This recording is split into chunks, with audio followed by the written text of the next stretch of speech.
নবীজি সাল্লাল্লাহু আলাইহি ওয়াসাল্লামের সব কিছু সুন্দর, এই কথা বন্ধু শত্রু আপনজন দুশ্মন সবাই এই 1450 বছরের ভিতরে আপনজনরাও পরীক্ষা করছে, দুশ্মনেও পরীক্ষা করছে।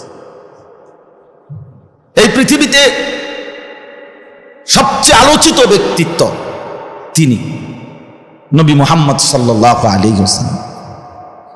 পৃথিবীর সমস্ত বেঈমানরা যে ধর্মের অনুসারী হোক কিংবা ধর্ম না মানুক, হিন্দু বৌদ্ধ ইহুদি খ্রিস্টান, এরা বাদে যদি নাস্তিক হয় মুরতাদও হয়, এই শত্রুরাও নবীজিকে পরীক্ষা করছে ওনার জীবন। আর আপনজন বন্ধুরা মানে নবীর ইমানদার উম্মত, ওলামা, সাহাবা, তাবিঈন, মুজতাহিদিন, ফুকাহায়ে কেরাম, এরাও তো বারবার নবীজির জীবনী আলোচনা করছে। তাহলে তিনি বন্ধু শত্রু আপনজন দুশ্মন সবার কাছে সমান জনপ্রিয়, সবার কাছে তিনি শ্রেষ্ঠ, সবার কাছে। সুবহানাল্লাহ। হ্যাঁ, শারীরিকভাবেও সুন্দর, আত্মিক দিলের ভিতর দিকে আত্মিক চরিত্র, উত্তম আখলাক, এদিক থেকেও তিনি শ্রেষ্ঠ। আর নড়া চড়া উঠা বসা এদিক থেকেও শ্রেষ্ঠ। হযরত বারা ইবনে আযিব রাদিয়াল্লাহু তাআলা আনহু বলেন, একদিন নবীজি সাল্লাল্লাহু আলাইহি ওয়াসাল্লাম একটা লাল চাদর, পুরাটা লাল না, চাদরটার মধ্যে লাল লাল পার আছে আর কি, ডোরা কাটা, তো অন্য রং আর লাল রং মিশ্রিত একটা চাদর গায়ে নবীজি সাল্লাল্লাহু আলাইহি ওয়াসাল্লাম বাবরি চুলওয়ালা বসে আছেন। হযরত বারা ইবনে আযিব একজন সাহাবী, উনি বলেন আমি অনেকক্ষণ নবী সাল্লাল্লাহু আলাইহি ওয়াসাল্লামের চেহারা মোবারকের দিকে তাকাইলাম, তাকাইয়া আমি বললাম, মা রাআইতু মিন যী লিম্মাতিন ফি হুল্লাতিন হামরা আহসানা মিন রাসূলিল্লাহ। বাবরি চুলওয়ালা আর লাল পার বিশিষ্ট চাদর পরিহিত আমার রসূলের চাইতে অধিক সুন্দর আমি আর পৃথিবীতে কাউকে দেখিনি।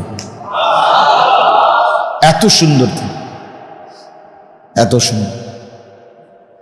হযরত উম্মে সুলাইম, আনাস ইবনে মালিক রাদিয়াল্লাহু তাআলা আনহুর মা, নবীজির যে খাদেম ছিল আনাস, নাম শুনছেন না আপনারা? 10 বছর নবীজির খেদমত করছে ছোট্ট বয়স থেকেই এই সাহাবী। ওনার আম্মা উম্মে সুলাইম, উনিও সাহাবী ছিল। তো নবীজি একদিন ওনার বাড়িতে গেছে রাত্রিবেলা, মাগরিবের পরে বা এশার পরে, আকাশে পূর্ণিমার চাঁদ, আল্লাহ নবী সাল্লাল্লাহু আলাইহি ওয়াসাল্লাম উম্মে সুলাইমের বাড়ির উঠানের মধ্যে দাঁড়িয়ে আছেন। তো হযরত উম্মে সুলাইম একবার আকাশের পূর্ণিমার চাঁদ আর একবার নবীজির চেহারা মোবারক উভয়টা দেখতেছিলেন। নবীজি বললেন, উম্মে সুলাইম কি দেখতেছ? তো হযরত উম্মে সুলাইম রাদিয়াল্লাহু তাআলা আনহা বলেন, ইয়া রাসূলুল্লাহ, দেখছিলাম পূর্ণিমার ওই চাঁদ বেশি সুন্দর নাকি আপনার চেহারা মোবারক বেশি সুন্দর? ফাওয়াল্লাহি লা আনতা আহসানু ইলাইয়া মিনাল কামার। আল্লাহর কসম, আমি নিশ্চিত আপনি আমার কাছে পূর্ণিমার ওই চাঁদের চাইতে অনেক বেশি সুন্দর। এইভাবে তো কত বর্ণনা বলা যায়, কত বলা যায়। আর ভিতরের গুণ, ওয়া ইন্নাকা লাআলা খুলুকিন আযীম। আল্লাহ নিজে ওয়াদা কসম করে বলছে, নুন ওয়াল কালামি ওয়া মা ইয়াসতুরুন মা আনতা বিনি'মাতি রাব্বিকা বিমাজনুন ওয়া ইন্নাকা লাআলা খুলুকিন আযীম। বন্ধু, আমি সাক্ষ্য দিচ্ছি, আমি কসম করে বলতেছি, আপনাকেই আমি সমস্ত চরিত্রের সর্বশ্রেষ্ঠ চরিত্রের প্রতীক হিসাবে আপনাকেই আমি বানিয়েছি। আপনি সর্বশ্রেষ্ঠ চরিত্রের অধিকারী, খুলুকে আযীম। আরবি ভাষায় আযীম সবচেয়ে বড় বুঝায়। হ্যাঁ, فإن تولوا فقل حسبي الله لا إله إلا هو عليه توكلت رب العرش العظيم عرش عظيم কোরআন আযীম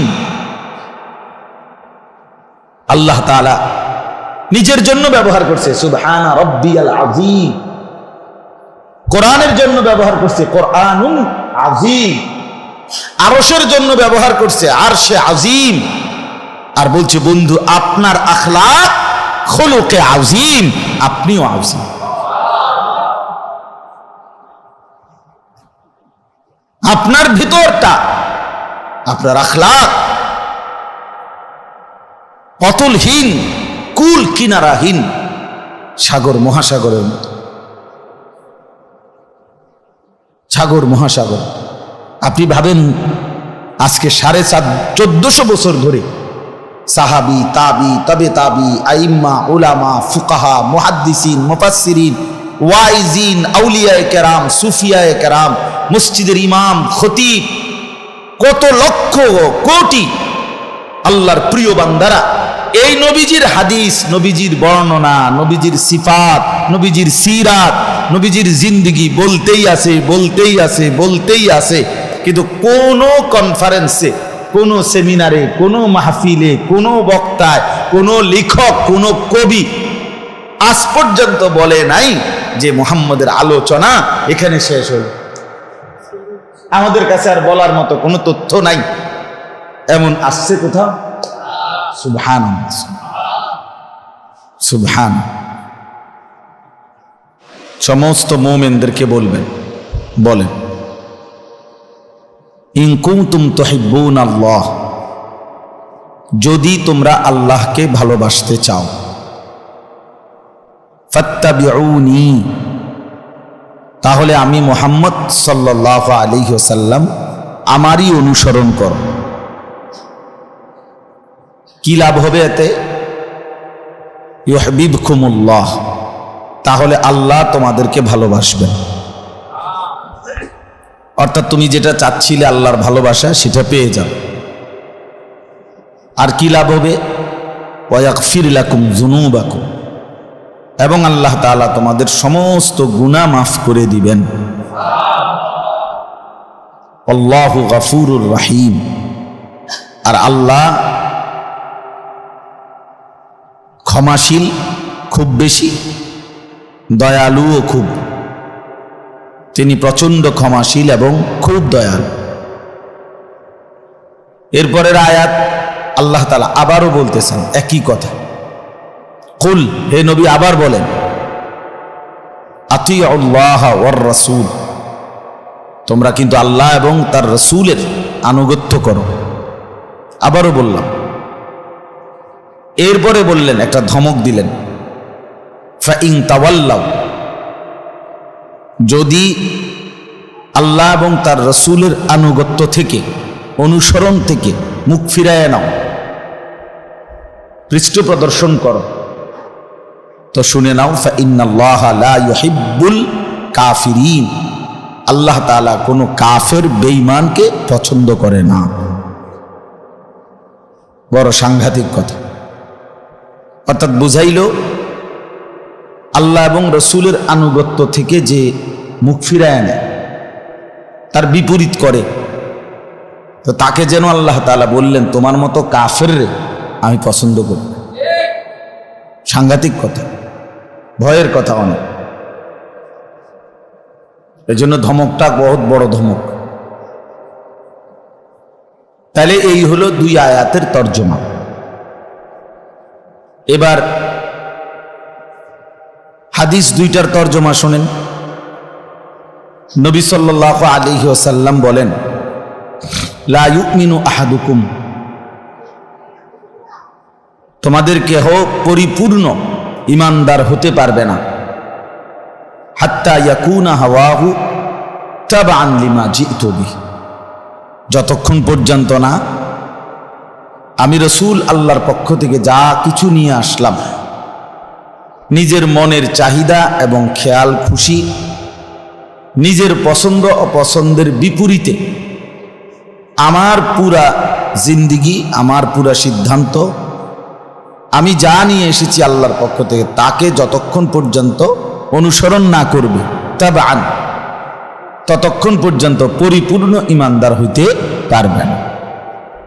তাহলে পরিপূর্ণ ঈমানদার হতে হলে তোমার কোনো খেয়াল খুশি থাকবে না, তোমার কোনো মতামত, তোমার কোনো পছন্দ অপছন্দ হবে না, বরং এক মুসলমান হিসেবে পুরাপুরি নবী সাল্লাল্লাহু আলাইহি ওয়াসাল্লামের অনুসরণ নিজেকে এইভাবেই গড়ে তুলতে হবে। দ্বিতীয় যেই হাদিস, আল্লাহ নবী সাল্লাল্লাহু আলাইহি ওয়াসাল্লাম বলেন, আলাইকুম বিসুন্নতি, তোমরা সকলেই আমার সুন্নাত, আমার আদর্শ, আমার নীতি, আমার তরিকা মজবুতভাবে ধরো। আলাইকুম শব্দের অর্থ আলজিমু, দৃঢ়ভাবে ধরো, বাধ্যতামূলক বানাও নিজেদের জন্য। ওয়া সুন্নাতিল খুলাফাইর রাশিদিন আল মাহদিয়িন, এবং আমার সাহাবা, বিশেষ করে খুলাফায়ে কেরাম যারা আমার চার খলিফা, তাদেরকেও বিশেষভাবে মজবুতভাবে আঁকড়িয়ে ধরো, তাদের সুন্নাত, তাদের নীতি আদর্শ।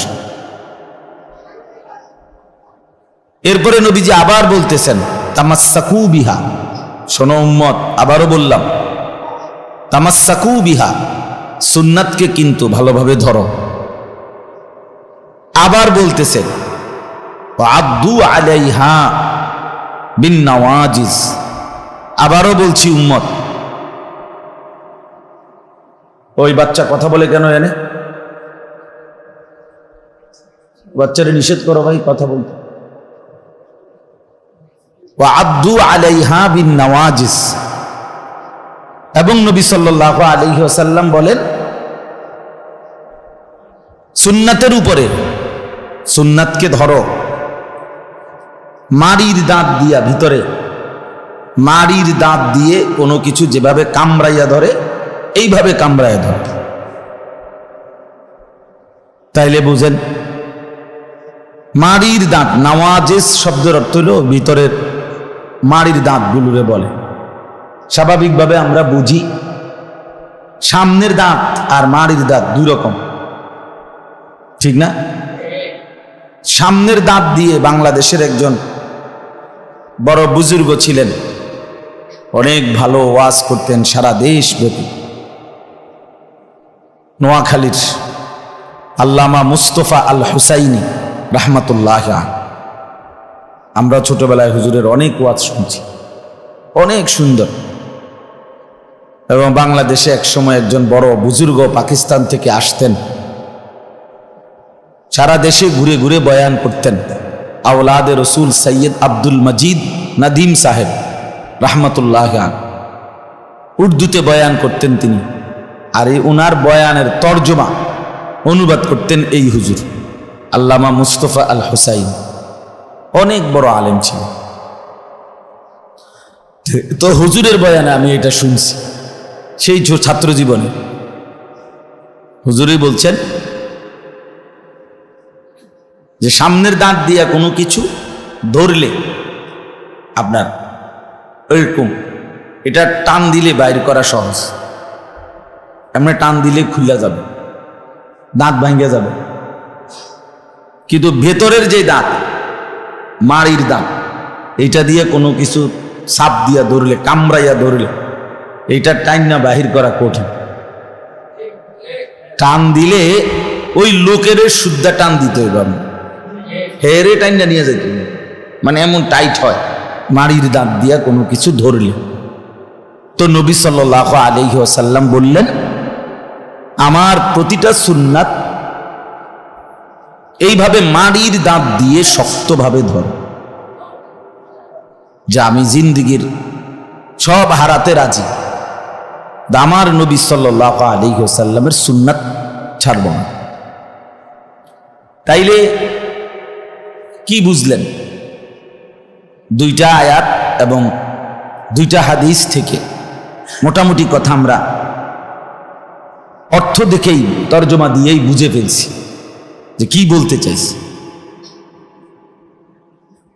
মূল উদ্দেশ্য এই কথাই বুঝাইছে আল্লাহ তাআলা এবং নবী সাল্লাল্লাহু আলাইহি ওয়াসাল্লাম নিজেও। আমি আমার বন্ধুকে পাঠালাম 23 বছরে আগামী কিয়ামত পর্যন্ত, ইসরাফিলের ফু পর্যন্ত যত মানুষ আসবে সমস্ত মানুষের প্রতিটা সমস্যা, প্রতিটা প্রশ্ন, প্রতিটা পদক্ষেপ একেবারে বিন্দু বিন্দু নড়া চড়া, হাসি কান্না, আনন্দ বেদনা, আলো অন্ধকার, রোদ বৃষ্টি, একাকী প্রকাশ্য, ঘর পরিবার, স্ত্রী সন্তান, সংসার, বাজার ব্যবসা, দেশ জাতি রাজনীতি, সব কিছুতেই আল্লাহ তাআলা প্রিয় নবী সাল্লাল্লাহু আলাইহি ওয়াসাল্লামকে মানুষের জন্য যা দরকার তা পরিপূর্ণভাবে তার মাধ্যমে আল্লাহ তাআলা পূর্ণ করে দিয়েছেন। তার জবান দিয়েও তিনি বলেছেন নবীজি, কর্মের মাধ্যমে, সমর্থনের মাধ্যমে তিনি পূর্ণ করে গেছেন। তো আল্লাহ তাআলা যেন বলেন, আমি এমন প্রিয়তম বন্ধু পাঠাইলাম এবং তাকে দিয়ে সব কিছুর বিষয়ে তোমাদের জন্য দিক নির্দেশনা, তরিকা বলে দিলাম, দেখায় দিলাম। এবার তোমাদের দায়িত্ব হলো তোমরা বন্ধুকে অনুসরণ করো, আমার ভালোবাসা পেতে থাকো, গুনাহ মাফ নিতে থাকো, জান্নাতে আসতে থাকো। খালাস। এবার আরো কয়েকটা আয়াতের তর্জমা শুন। আমার আসলে আজকে 3 দিন ধরে জ্বর, খুব জ্বর উঠছে। গতকালকে আমি বয়ানই করতে পারি না, আজকে তো একটু একটু বলছি, এই জন্য আমি খুব লম্বা করতে চাচ্ছি না। এখন একটু জ্বর ছাড়ছে যদিও, কিন্তু শরীরটা একবারেই দুর্বল, খাইতেই পারতেছি না, খাবারের কোনো রুচি না। এই জন্য আমি আপনাদের কাছে অনুরোধ, অল্প একটু সময়ই মনোযোগ দিয়ে কথাটা শুনুন। হাতে ধরা মোবাইল দিয়া রেকর্ড করলে বরকত হয় না, মানে এটা একটা ক্ষতিকর। যে মোবাইল হাতে ধরে তার কোনো ফায়দা হয় না, তার জিন্দিগি আজীবন সদর বদর থাকে। হ্যাঁ, মনে রাখ, তার মাথাতে এটা অন্য কেউ বুদ্ধি দিছে যে তোমার কাজ হলো পৃথিবীতে ভালো মন্দ, পছন্দ অপছন্দ, হুজুর পাবলিক, বেড়া বেডি, জোয়ান বুড়া, গরু ছাগল হাঁস মুরগা, যেটা পাও তুমি শুধু মোবাইলে উঠে না। তোমারে পৃথিবীতে পাঠানোই হয়েছে মোবাইল টিপার জন্য। একদিন মোবাইল টিপতে টিপতে মোবাইলটা রাখা তোমারে 2টা ধাক্কা দিয়া অন্ধকার কবরে ফেলে দিবে। সেদিন আর মোবাইলও মিলবে না, আর তোমার মাত বুড়িও মিলবে না। এই জন্য আমি আর অভিজ্ঞতা, এই আপনার অসংখ্য প্রতিভাবান, যোগ্যতা সম্পন্ন, ভালো ভদ্র ছেলে এই এক আসক্ত হয়ে মোবাইলে, এখন এটা হয়ে গেছে জামিউস শারারাত। জেনা ব্যভিচার এটা তো একটা গুনাহ, মদ এটা একটা গুনাহ, জুয়া এটা একটা গুনাহ। কেউ একটাতে আসক্ত হয়, ওইটাতে আসক্ত হয়। তো মোবাইলে যে আসক্ত সে সব গুনাহতেই আসক্ত।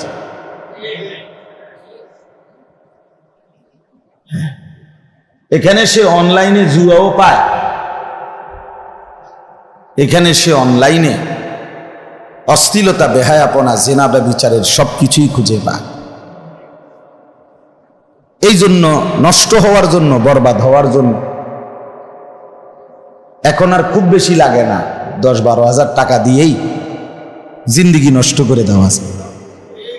অনেক টাকা খরচ করতে হয়। আরো কম দামিও আছে মোবাইল, তার মানে 7-8 হাজার টাকার, 10-12 হাজার টাকার একটা মোবাইল একটা ছেলেরে শেষ করে দিছে। ধীরে ধীরে ধীরে ধীরে তারে পঙ্গু, অসল, এক ধরনের অপদার্থ, অকর্মণ্য, বানায়। দুনিয়াবি কোনো কাজ করতেও তার শরীরে কোনো এনার্জি থাকে না। আর আখেরাত পরকালের কথা, অজু নামাজ আল্লাহর বন্দেগীর কথা মনেই পড়ে, ওইটা মনেই পড়ে না, আর এটার বল থাকে না। সারা রাত যে নারীর ছবি দেখে, সে আর শরীরে এনার্জি পাবে কোথায়? মানুষের যৌন শক্তি মানুষের দেহের প্রধান শক্তি, মানুষের বীর্য, মানুষের শুক্র, এটাই মানুষের সবচেয়ে মূল শক্তি। এজন্য আমরা অনেক সময় বাংলা ভাষায় বলে শৌর্য বীর্য, শৌর্য বীর্যের অধিকারী, অর্থাৎ সাহস এবং উত্তম চরিত্র, অর্থাৎ যে তার আখলাক চরিত্র নষ্ট করে, এটা খুব সাংঘাতিক। এই জন্য ভাই এটা মনে রাখেন, ছেলেরা মনে রাখো, মোবাইল নিয়ে হিসাব করো ইনসাফের সাথে, সে তোমারে দিল কি নিল কি, তোমার হায়াতের কত ঘন্টা তোমার থেকে কায়দা নিল, বিনিময়ে তোমারে দিল কি? কিছুই দিল না, কিচ্ছু দেয় না, কিচ্ছু দেয়। কথাবার্তা, চাল চলন, উঠা বসা, লেবাস পোশাক, চুল,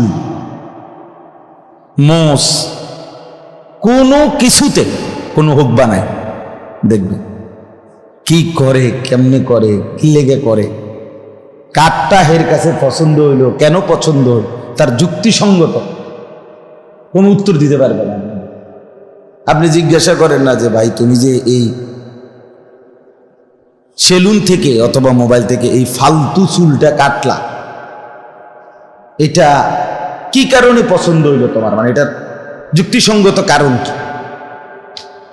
একটা ছেলের জিজ্ঞান, সে বলুক যে এটার কারণ, একটা যুক্তি তো থাকে এটার ভিতরে তো একটা কিছু থাকবে, থিম,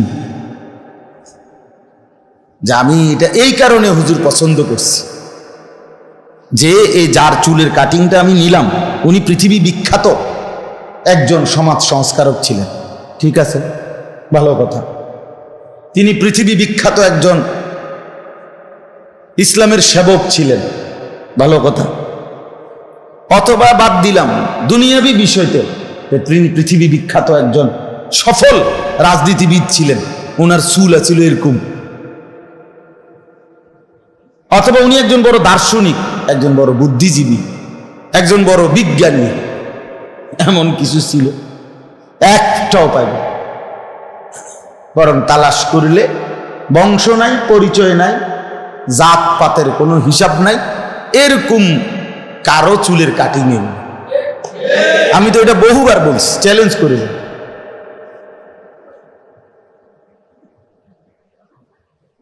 খুঁজে দেখো ভাই, তুমি জিজ্ঞাসা করো, মোবাইলে সার্চ দিয়ে দরকার হলে বাইর করো যে সেলুনের দোকানে যে চুলের কাটিং এগুলা, এই যে কোপাইনা কাটিং, বিভিন্ন জায়গা দিয়ে কোপাইয়া রাখছে,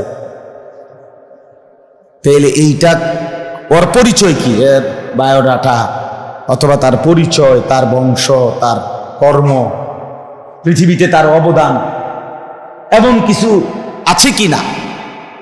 কিচ্ছু নেই, কিচ্ছু নেই।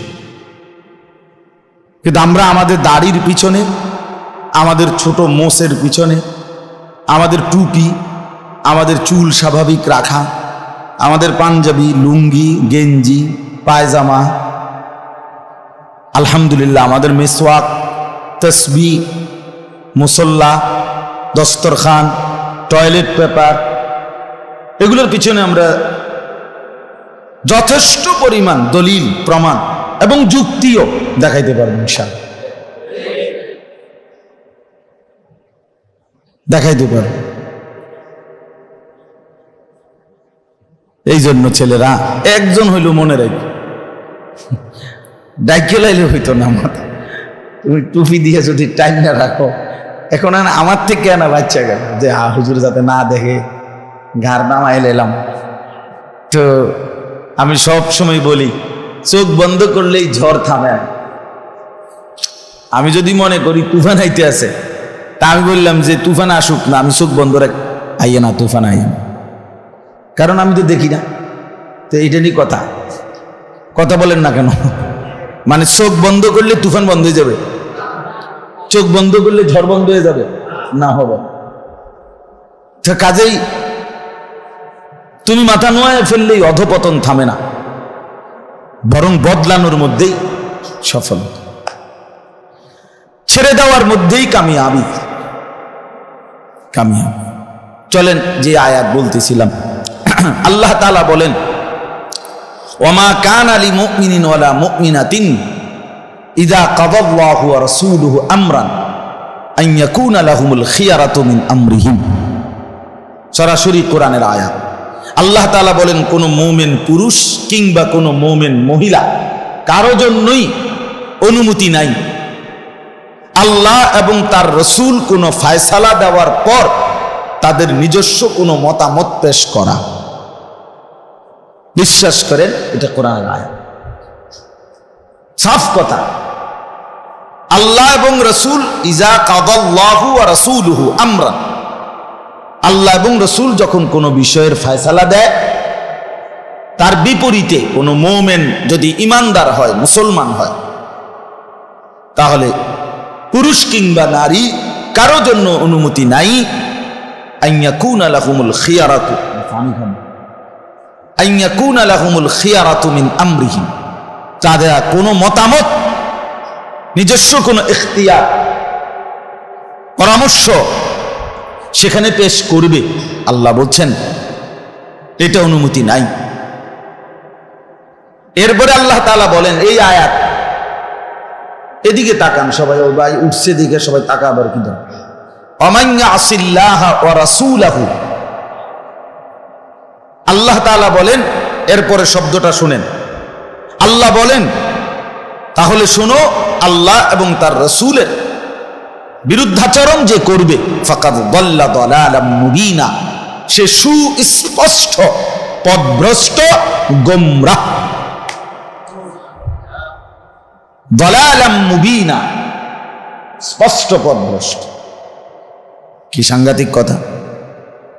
আল্লাহ তাআলা বলছে, তুমি সরাসরি আমার রাসূলের কোন ফয়সালার উপরে নিজস্ব কোনো খেয়াল খুশি পেশ করলা, তুমি গোমরাহ, পথ হারা, পথভ্রষ্ট।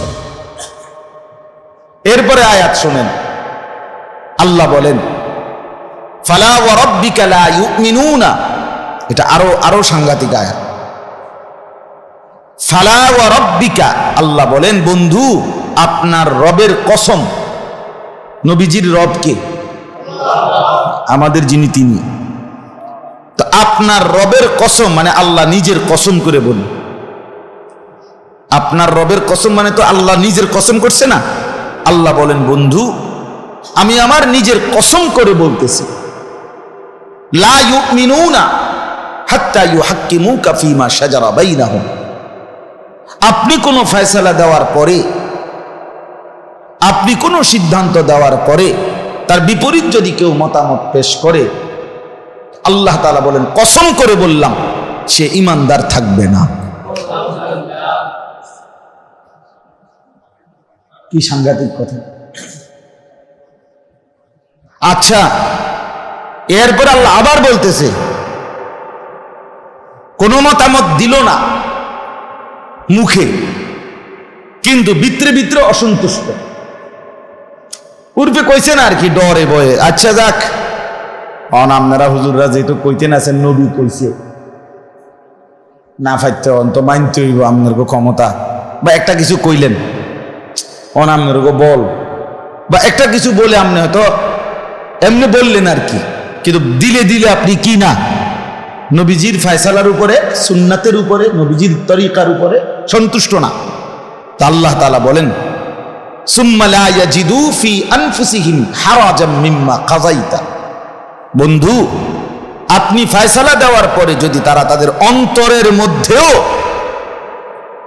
কোনো অপছন্দ, নারাজি যদি তারা অন্তরের মধ্যেও লালন করে, তাইলেও বললাম তারা ঈমানদার থাকবে। তাহলে কি করতে হবে? আল্লাহ নিজে বলেন ওয়ুসাল্লিমু তাসলিমা, বরং আপনার ফয়সালা দিল দিয়া, জবান দিয়া, সারা দেহ দিয়ে আপনার সিদ্ধান্ত, আপনার ফয়সালাকে পরিপূর্ণভাবে ওয়ুসাল্লিমু তাসলিমা সমর্পণ, আত্মসমর্পণ করতে হবে, পরিপূর্ণভাবে গ্রহণ করতে হবে।